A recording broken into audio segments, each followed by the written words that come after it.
Alright, Mr. Geiger, so here it is. I finally get around to having this little Raspberry Pi configured to make this video and show you what I got going on for this retro gaming. So we're in here in my little office. Well, my regular size office. I just got a sweet new chair and a brand new computer desk as well. But this right here, this is the Raspberry Pi. You can see right there it's a little bit smaller than the size of a PS3 controller. So what I'm going to do is just kick it on and go through some menus over here. I got it hooked up to my 28-inch computer monitor right now, just for testing. But let's go ahead and come over here and we'll hit this power switch on right there. There we go. We can see now that we got power going to the system, and it'll boot on up here. Just a moment. I probably got to turn that monitor. Nope, there it goes. Thought I had to turn the monitor on, but it looks like it's going automatically. So I'm just going to move this camera right here. Zoom in a little bit. And I'm going to come over and have myself a seat, which will require me walking in front of the camera. And flipping this guy around so that I can see there. Alright. Alrighty, there we go. Okay. So, it's just booting up right now. I do have both of these PS3 controllers hooked up to this wirelessly, so we'll be using those. So this Raspberry Pi, it's a miniature computer. It's hooked up through HDMI. It's got Wi-Fi, Bluetooth, HDMI output. It's got a headphone jack if you want it for whatever reason, but you can see here now that it's booted, it comes up to my emulation station front end, which I can go through and select any system that I have installed on here, which the installation is really easy. I'm not going to get into that in this video. I just want to show the functionality here. But you'll see that it'll show a list of the emulators that I have installed. I got Sega, 64, Nintendo, PlayStation. This is the actual Retro Pi is what we're running on for an operating system. So that's just to go to your configuration if I want to add new controllers, you know, any kind of thing like that. Then my Super Nintendo is the last system in there. So real quick, let's just select a Nintendo game here. So I'll hit, you know, what is my X button on this PlayStation controller to pull up my menu here, and then you can see it's real nice. I can scroll down through here, which I have hundreds of games. Let's go back real quick. It'll tell me on this menu 760 games. So if you're looking for something specific, you can actually pull up your menu and see which one it is. There's a way to, I know you can use your trigger button to skip down by page, but then there was also a way to, right here, jump 2 letters. So if I know I want to play, I don't know, Final Fantasy, so I'll jump down to F.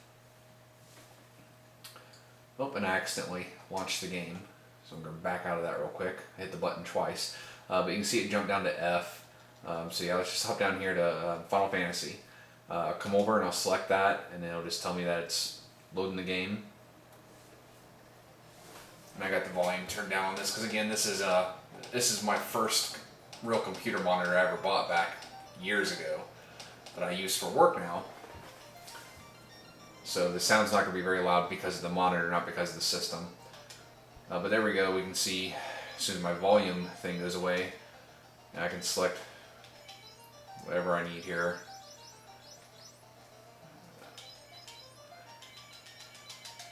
Just A through all those, and there we go. I'm in business. I'm playing Final Fantasy, the original one, which is a game I really do need to go back and beat. I played it through to the point where I get to grind mode, and then kind of stop playing it. So I'm just going to back out of this with my start select, which takes me back to this menu. Go back. Let's try a Sega game.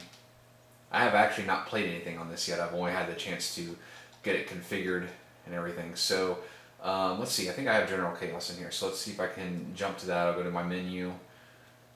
Go to G. General Chaos. And let's bring this in just a little bit. There we go. So there it is. See, it's nice and full screen. That black border, I could actually get rid of that if I wanted to, but I mean, this is fine for me. If I put it out on my big TV out in the living room, I'll probably do so. But that's working, so I'll jump back out and just test each system while I'm in here real quick, make sure everything works. So Super Nintendo, what was the game we played back then? Maybe Turtles in Time. Let's see if I have that. And was it Teenage or just Turtles?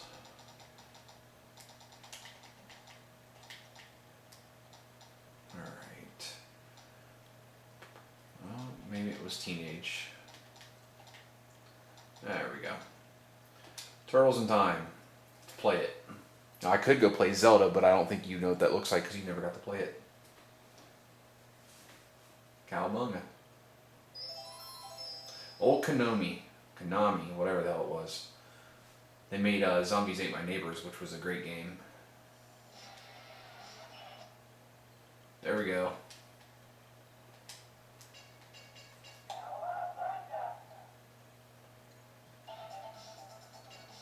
And of course, you know, I'll pick Roth for you.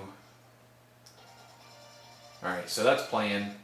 I don't want to waste a bunch of time here, so far everything works. What about 64? This is really interesting because I'd like to know if this really does work. Let's go find Mario.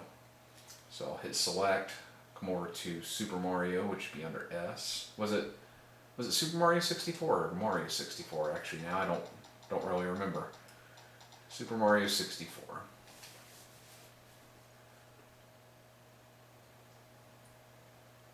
So I don't know if you can see that right there, but it tells you which ROM is loading, with which emulator.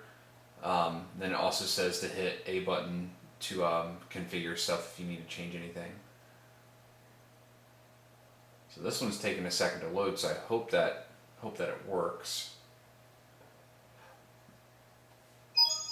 It's me, Mario.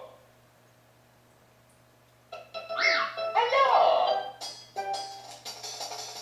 Now I haven't configured any of the settings or anything for this stuff, so I mean, well, this is good because the joystick's working. That's my main concern. Perfect.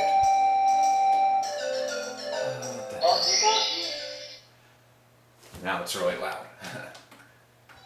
Hey Mario, he's coming to castle. There we go. Yours truly, Princess Toadstool. Alright, so that's cool. Again, I've played 64 emulators back in the day, especially playing like Zelda, where you have to be precise with that hook shot, to where the joystick wasn't the best performing on whatever I used. So this one took a minute to boot up, but now that it's booted, it looks like it's running just fine. There are some plugins, again, I can go and configure and probably get these graphics to be a little bit better, but I don't really care about that. So we'll just back out. It's working. So we did all those. I think PlayStation's the only one we did. And there's like, I don't know, like 100 different systems or whatever that I can put on here. These are the only ones I really care about. I mean, I could put Game Boy Color, all the Game Boys, I don't know, some of the foreign shit, Atari. You can even put on old Apple computer emulators. I don't care about any of that crap. So this is the real big one here, is PlayStation. So I want to see if PlayStation works. Go into a quick launching game. How about Frogger? The game all the teenagers are playing, Frogger.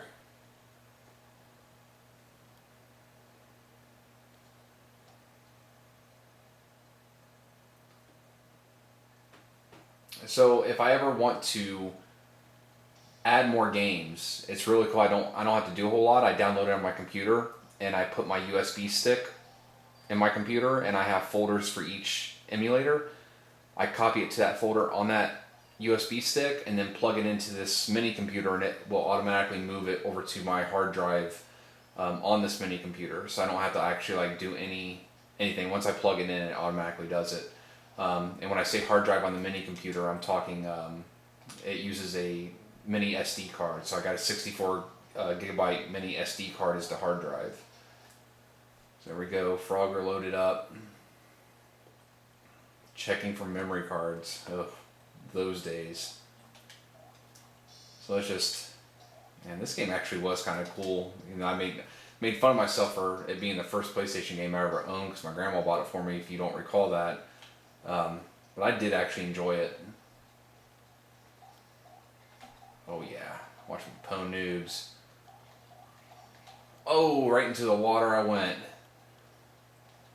I thought super hop. Oh. So I didn't have to load any BIOS or anything for this either. Again, I could go out there and load other plugins to make this run, like right here it's slowing down a little bit, it looks like.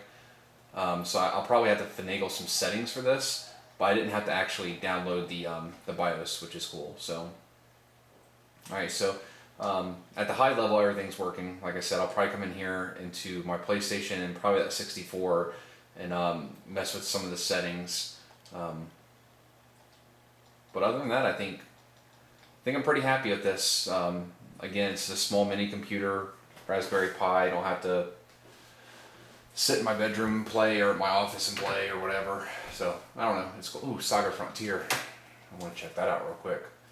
I haven't seen this game since I was a kid.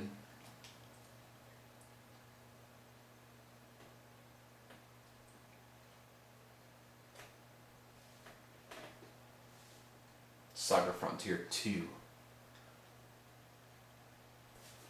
Back before it was Square Enix.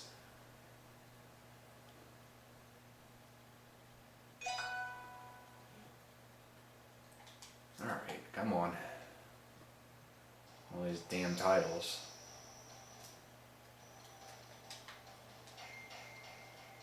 Yeah, so I don't know if you ever played this game, but I bought this after when we were in our Final Fantasy craze back in the day because it was a Square game and it went off the same play style, the turn-based type stuff, so it was pretty cool. I enjoyed it, I just didn't get very far into it.